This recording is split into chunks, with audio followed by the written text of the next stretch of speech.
Hello అండి, welcome back to my channel GP vlogs. ఈరోజు మగ్గం వర్క్ క్లాసెస్లో మనం నెక్స్ట్ చూడబోయే క్లాస్ వచ్చేసి థర్డ్ క్లాస్ అండి.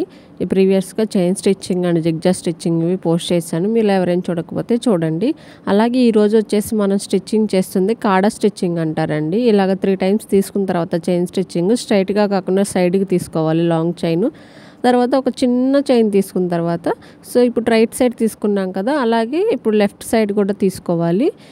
ఇలాగా ఒక లాంగ్ చైన్ ఒక షార్ట్ చైన్ తీసుకున్న తర్వాత అగైన్ మళ్ళీ కూడా మనము 3 చైన్స్ అనేవి తీసుకుంటామండి. ఇలాగ ఈ ప్రాసెస్లో ఇలాగ స్టిచ్ చేసేదాన్ని కాడా స్టిచ్చింగ్ అంటారండి.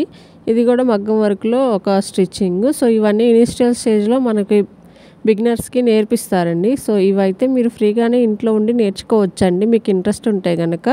అలాగే మీరు నా ఛానల్ని ఫస్ట్ టైం చూస్తున్నారా? Please do like, share and subscribe to my channel. అలాగే నోటిఫికేషన్స్ కోసం బెల్ ఐకాన్ కూడా క్లిక్ చేయండి. ఈ విధంగా కనుక రోజు మీరు ప్రాక్టీస్ చేస్తుంటే మీకు ఈజీగా వస్తుందండి. ఎవ్రీడే కూడా మీరు ప్రాక్టీస్ చేసేటప్పుడు చైన్ స్టిచ్చింగ్ అయితే మస్ట్ అండ్ షుడ్గా ప్రాక్టీస్ చేయండి. మళ్ళీ చెప్తున్నానండి, ప్రాక్టీస్ చేసేటప్పుడు ఓన్లీ కాటన్ థ్రెడ్ మాత్రమే యూజ్ చేయండి అండి. సిల్క్ థ్రెడ్ యూజ్ చేస్తే మీరు చాలా కష్టంగా ఉంటుంది. మీరైతే తప్పనిసరిగా ఇనిషియల్ స్టేజ్లో బిగినర్స్గా నేర్చుకుంటున్నారు కాబట్టి కాటన్ థ్రెడ్తోనే బాగా ప్రాక్టీస్ చేయండి. కాటన్ థ్రెడ్తో వచ్చింది అనుకున్నప్పుడు మాత్రమే మీరు సిల్క్ థ్రెడ్ని యూజ్ చేయండి. మనకి జరీ థ్రెడ్తో చేసేటప్పుడు కూడా చాలా ఈజీగానే ఉండిద్దండి. కాకపోతే సిల్క్ థ్రెడ్ చేసేటప్పుడే కొంచెం కష్టంగా ఫీల్ అవుతాము. బట్ సిల్క్ థ్రెడ్ కాబట్టి జారిపోతూ ఉండిద్ది. ఈ విధంగా స్టిచ్ చేసుకొని ఎండ్లో వచ్చేసి ఎండ్ నాట్ వేయటమేనండి.